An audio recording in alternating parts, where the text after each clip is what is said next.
Welcome to the deep dive. Today, we're plunging into a really specific challenge. I bet it's incredibly relatable for many of you. You've done the hard yards, right? You've hit that C1 English level. It's like this high-altitude environment. Yeah. And then, bam. You hit the plateau. Exactly. That feeling where progress just flattens out. It's like this vast, kind of challenging plateau. Yeah. And the advice you usually get, it's often pretty hollow, like just study more or, find more motivation. Right, which sounds simple, but at this advanced stage, sheer willpower, that brute force approach, yeah, it just isn't really enough to get you to that next level of fluency, is it? No, it really isn't. So if willpower isn't the answer, what is the alternative? If you're feeling stuck at C1, what can you actually do? Well, that's what we're digging into today. We're looking at a really powerful framework, the architecture of your daily habits. And this comes from James Clear's, groundbreaking book, Atomic Habits. Fantastic book. It is. Clear argues that these huge, monumental goals, they're not achieved through some massive overnight shift.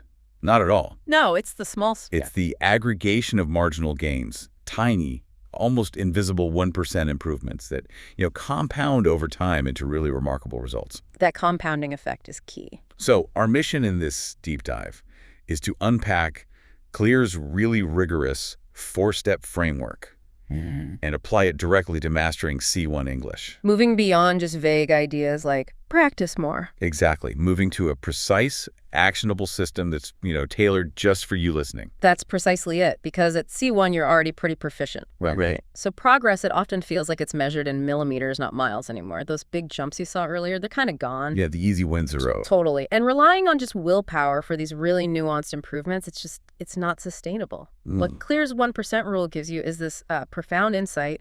By building these tiny, almost atomic habits, you make C1 progress not just possible, but inevitable. Exactly. So we're going to walk you through each of Clear's 4 laws of behavior change. We'll show you precisely how they can unlock that next level, that more effortless fluency. Okay, sounds great. Let's dive into the first law then. Make it obvious. The foundation. Yeah, this is all about the cue, right? The trigger for the habit. And what's interesting is how our, let's say, less desirable habits, they often have these really obvious cues. Oh yeah, super obvious. Think your phone buzzing, that notification, or the cookie jar just sitting there on the counter staring at you. Can't miss them. But then, the good habits, the ones we want to form, their cues are often, invisible, hidden away. Out of sight, out of mind. So if willpower isn't the key at C1, how do we actually engineer these cues? How do we make the good stuff obvious? What's the practical starting point? Okay, the practical starting point is becoming super aware of your existing routines. What do you already do every day without thinking? Because our first strategy here is called habit stacking. This isn't about vague plans like, I'll study English later. Forget that. Doesn't work. No. Instead, you anchor your new English habit to something you already do, something established. The formula is really precise. Yeah. After current habit, I will maker new English habit. So your whole day kind of becomes this matrix of potential learning cues. So you don't have to think about it or rely on willpower. Exactly. It removes that decision-making burden. Let's get concrete. Got an example? Yeah, let's talk about Kenji. He's a management consultant in Tokyo. His goal, he needs to refine his business English, especially for calls with the New York office. Wants to sound more natural, be quicker. Okay, common goal for C1 folks. Very common. His old intention was just, I should listen to more business news.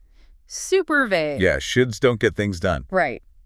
So with habit stacking, his new habits are crafted with real precision. First, after I pour my first cup of coffee, that's the existing habit, I will listen to one 5-minute episode of the Financial Times News Briefing podcast. Okay, specific, actionable. Then, after I finish my lunch, another solid anchor, I will spend 5 minutes on the Forvo app.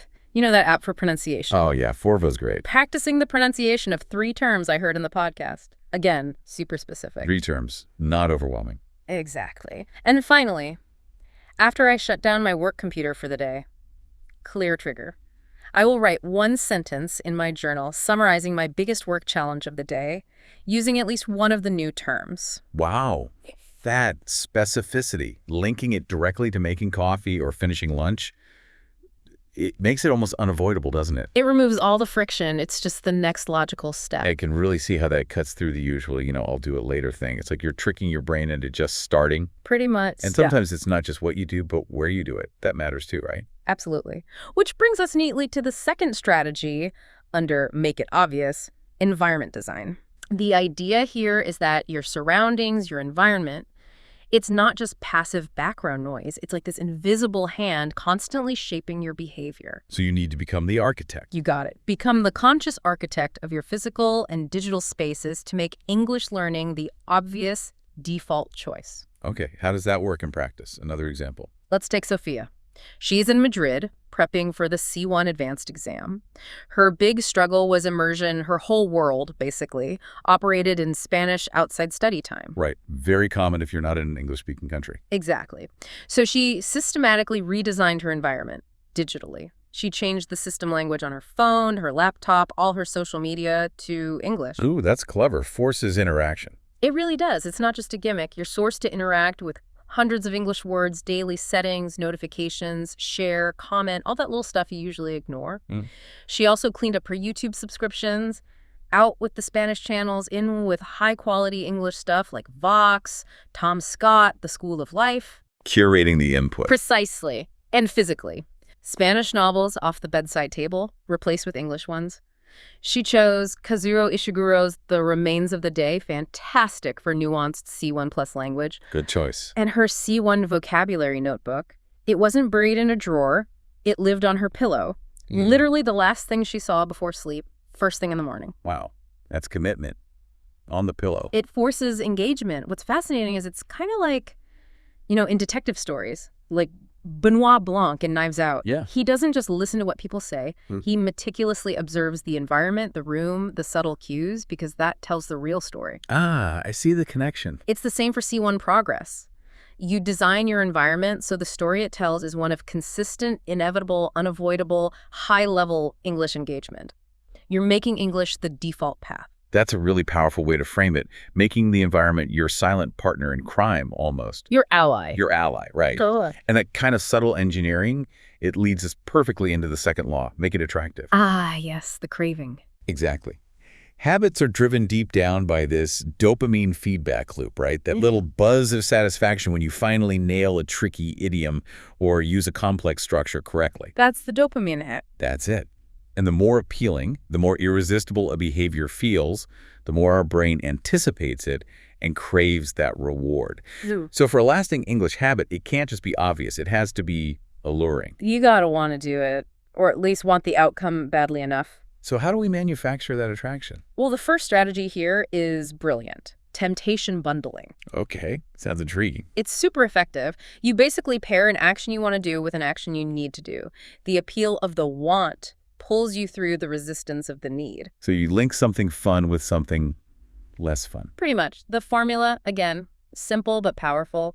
After habit I need, I will habit I want. Okay, example time. Let's talk about Priya. She's a sharp software developer in Bangalore. She feels her spoken English isn't quite fluid enough in team meetings, so she needs to practice speaking. Which can feel awkward. Totally. She finds it genuinely awkward, kind of tedious. But what she wants to do after a long day coding, relax. Watch the next episode of a really gripping series like The Crown or Succession. Both great for complex dialogue, too. Exactly. So using temptation bundling, she made a hard rule for herself. I will only allow myself to watch my favorite Netflix show after I have completed 15 minutes of speaking practice. 15 minutes. Specific again. Yep. Her practices: use a C1 speaking prompt, record herself on her phone, listen back. The intense craving to find out what happens next on the show, that becomes the engine. It drives her through the uncomfortable practice bit. Precisely. The show isn't just entertainment anymore. It's the powerful reward that makes her essential but kind of difficult practice suddenly very attractive. That's such a smart hack, especially for skills like speaking that many people dread. It totally reframes it. It really does. And the second strategy for making it attractive, this taps into something even deeper, I think.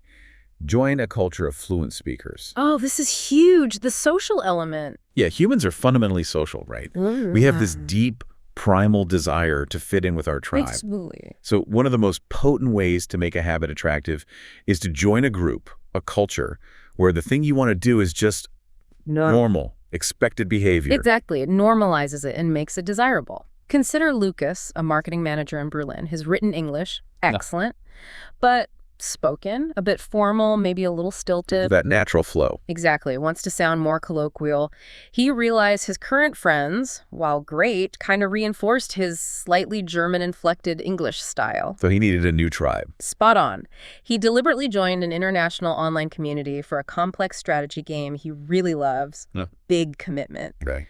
The group communicates exclusively in English over Discord, often during really fast-paced, high-stakes moments in the game. Trial by fire. Totally. Suddenly, he's immersed, using relaxed slang, idioms, natural filler words. It wasn't just acceptable, it was necessary to fit in, to communicate effectively, to play the game well. So the desire to belong and succeed in the game made adopting that natural style really attractive. Incredibly attractive. It connects to that bigger picture idea, like in, say, Dead Poets Society. Remember John Keating? Oh, yeah. Oh, Captain. My captain. Exactly. He doesn't just assign poetry readings. He creates this secret society, this counterculture, where intellectual curiosity, challenging norms, loving words, that becomes the coolest, most attractive thing for those students. He makes the need learning feel like the want, belonging, and rebellion. Precisely. He makes it desirable to be part of that inner circle. That's a really powerful connection, making the desired behavior the key to belonging. It shifts everything. It really does. Okay, moving on to the third law, make it easy. The path of least resistance. All right. Turns out, human behavior often follows this law of least effort. We're just naturally drawn to whatever requires the least amount of work. It's efficient, biologically speaking. Lazy, some might say. But it's just how we're wired. So to build a consistent learning habit, you have to systematically decrease the friction. Stop trying to power through resistance. Just remove the resistance. Make it easy. And the first strategy here is beautifully simple. The 2-minute rule. Okay. The friction that stops us, often it's just the perceived size of the task. Review my entire C1 vocabulary list feels huge, right? Yep. Daunting. Easy to put off. So the 2-minute rule fights this by scaling the habit down, way down, to a tiny gateway version that takes less than 2 minutes. Less than 2 minutes. Like what? Like read a chapter of my English book becomes read 1 page. Practice my C1 writing task becomes write 1 paragraph. Even simpler. Study phrasal verbs becomes learn 1 phrasal verb. Just one. Just 1 to start. Because the critical insight here isn't that you only do the 2-minute version forever. The goal is to master the art of showing up. Starting is the hardest part. Exactly. Someone who consistently reads just 1 page every single day is far more likely to succeed long-term than someone who plans to read a whole chapter but keeps putting it off because it feels too big. Makes sense. Got an example for this one. Let's think about Amélie, an artist in Paris. She wants to improve her descriptive writing in English, maybe to write about her art for galleries or collectors internationally. Okay. But the thought of facing a blank page and needing to produce C1 level prose, super intimidating for her. Yeah, the blank page fear is real. So using the 2-minute rule, her new habit isn't write in my journal. It's just open my notebook and write 1 sentence describing a color on my palette. 1 sentence about a color. That's it. That's it. It's so easy, so non-threatening. There's basically 0 resistance. But what happens next? She probably keeps going. Often, yes. Once she's started, the creative flow kicks in and she finds herself writing a whole paragraph, maybe even a page, almost effortlessly. She didn't wait for motivation to strike. She just made it ridiculously easy to start. And momentum did the rest. That's the magic, isn't it? Momentum beats motivation every time. Every single time. And building on making things easy, the second strategy here is prime the environment. Right. Environment again, but for ease this time. Yeah. Just like you can design your space to make cues obvious, you can also set it up to make the action itself easier. It's about removing steps between you and the desired behavior. Making the good path the path of least resistance. Exactly. How does that look? Think about Marco, an entrepreneur down in São Paulo. He needs to stay on top of English language business and tech news for his international work. Crucial stuff. Okay. But the friction was his phone, his computer. They were just packed with super easy to access news sources in Brazilian Portuguese. That was the default. The path of least resistance led to Portuguese. Precisely. So he decided to flip it, decrease the friction for English, increase it for Portuguese. Ruthlessly. Okay, what does he do? He deleted the Brazilian newspaper apps from his phone. Gone. Unsubscribed from all the Portuguese email newsletters clogging his inbox. Set his web browser's homepage to The Economist. Bold moves. And he used a newsreader app like Feedly, but populated it only with high-quality English sources. Harvard Business Review, The Atlantic, MIT Technology Review, that kind of thing. So now, when he has a spare moment, The path of least resistance leads directly to top-tier English content. He doesn't have to consciously choose English. His environment has basically made the choice for him. like that whole minimalism documentary thing, the minimalists. Exactly. Applying that decluttering idea not just to your physical stuff, but to your digital life, too. Decluttering distractions to make learning the easy default choice powerful. Very. Okay, this brings us to the fourth and final law. Make it satisfying. The reward. Crucial. Absolutely. Because the human brain, well, it evolved in what scientists call immediate return environments. We're wired to prioritize rewards we get now over rewards way off in the future. Instant gratification is strong. It really is. And the challenge with language learning, especially at C1, is that true fluency, that ultimate reward, it feels pretty far away sometimes. Yeah, it's a long game. So this law is all about bridging that gap. Yeah. You have to find ways to give yourself an immediate sense of success, a little hit of satisfaction right after you do the habit. Reinforce it instantly. Got to make the brain feel good now for doing the right thing. Exactly. How do we engineer that satisfaction? First strategy relies on the power of visual progress. Don't break the chain. Ah, the Jerry Seinfeld method. That's the one. One of the most satisfying feelings is seeing clear, tangible proof of your progress. A simple habit tracker is perfect for this. Like a calendar on the wall. Could be. It creates this really satisfying feedback loop and taps into that powerful don't break the chain psychology. Got an example for this one. Let's take Ivan, a translator in Moscow. His goal is to expand his active vocabulary of English idioms. He knows just recognizing them isn't enough. He needs to actually use them. Right, production is harder than reception. Much harder. So he set up a super simple system. Physical wall calendar, red marker pen. That's it. Okay. His habit. Every day, I will choose one idiom from my C1 list and deliberately use it in an email, a conversation, maybe just my personal journal. Find a way to actively use one idiom. Exactly. And every day he manages it, he draws a big, satisfying red X on that calendar day. Ah, building the chain. Yep. Yeah. After a week, he sees this chain of 7 X's, that visual evidence of his consistency. It's deeply satisfying. Pretty soon, his main motivation isn't just learning idioms. It's don't break the chain. You got it. The satisfaction of seeing that chain grow becomes the immediate reward that keeps him going towards the long-term goal. That visual feedback loop is so powerful, it's like a mini win every day. Exactly, a little victory. And the second strategy for making it satisfying, this one feels even deeper, maybe more intrinsic. Creating an identity-based reward. Yes, this connects back to Clear's core idea about identity. Right. Because while external rewards, like the chain, are good, the most powerful, most lasting satisfaction comes from reinforcing your desired identity. Feeling like you're becoming the person you want to be. Exactly. Every time you do the habit, you should ideally feel this little jolt of pride, like a quiet, internal yes, confirming you're acting in line with who you aspire to be. This is really where the magic of Atomic Habits lies, I think. Let's look at Jiwoo. She's a university student in Seoul prepping for the IELTS exam. Needs it to study in the UK. Okay, high stakes. Very.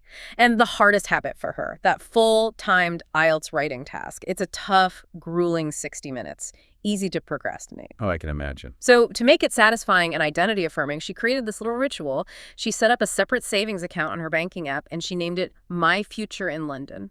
Ooh, nice touch. Right. So immediately after she finishes a practice essay, doesn't matter if it felt good or bad, just that she did it. She does 2 things.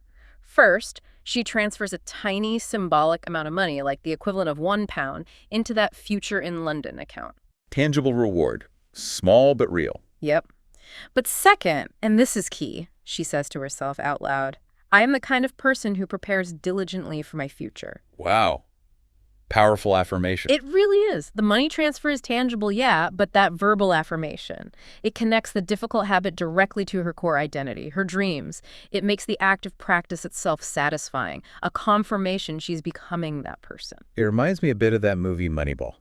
How so? Well, the satisfaction wasn't always about hitting home runs.